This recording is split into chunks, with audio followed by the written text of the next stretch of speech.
congratulations on the win. How are you feeling? I feel good, man. I wasn't too impressed with my first 2 rounds, but I did what every warrior did. I picked it up and did what I had to do to get the finish. You really had him on the ropes there for a while in that last round. Were you surprised he was able to stay in there as long as he did? No, he was a good runner. You know what I mean? Um, I've always not liked fighting people that run. So he was able to survive because of that tactic. But I'm surprised he chose that tactic, especially for a UFC debut. I know it's not crowd pleasing. You know what I mean? But I'll go back to the drawing boards and make sure I can deal with a runner like that again. When you are dealing with a runner like that, do you feel yourself getting frustrated?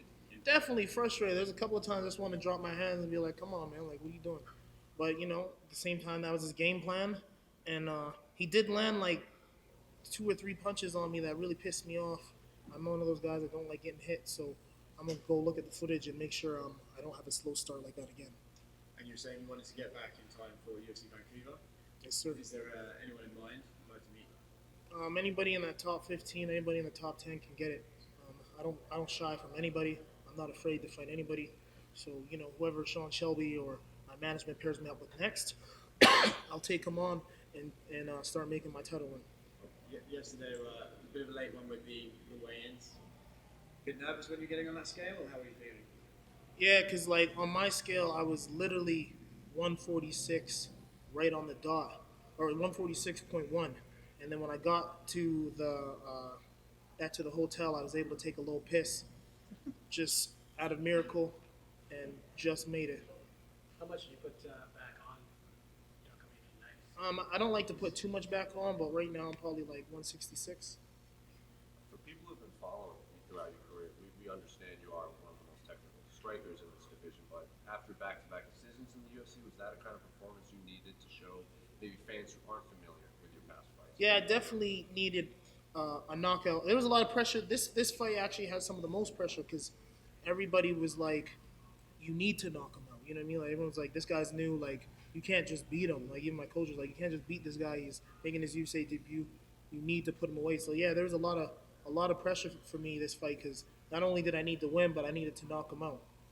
How do you block that out, or is this something you gravitate towards? Do you enjoy pressure when you fight? I do like pressure. You know what I mean? I'm one of those guys who likes to pick it up. You know what I mean? So like in the back of my head, like I knew I had to put this guy away.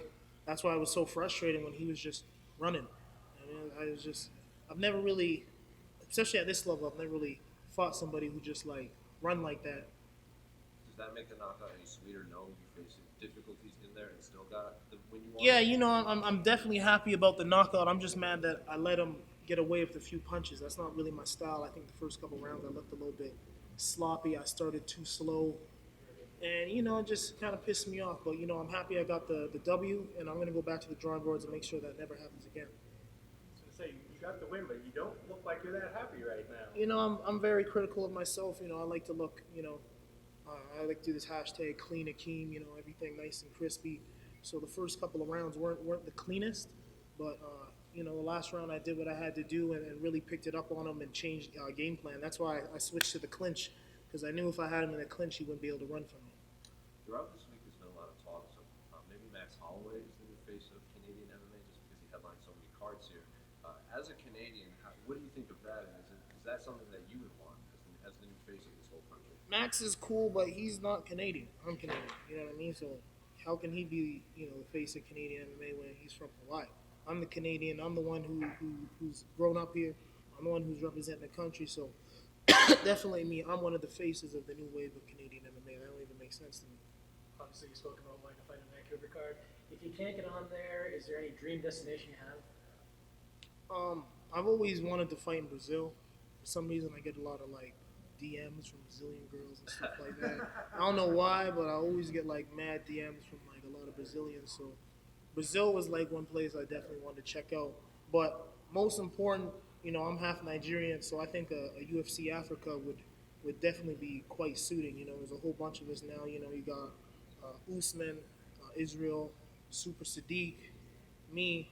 You know what I mean? Francis Ngannou, he's from Ghana, but I think UFC Nigeria and Lagos would definitely be a smart move. It's always said that nothing makes you smile, but I assume DMs from Brazilian girls can somehow crack a grin. Yeah, sometimes it might crack a quick grin. Yeah, definitely.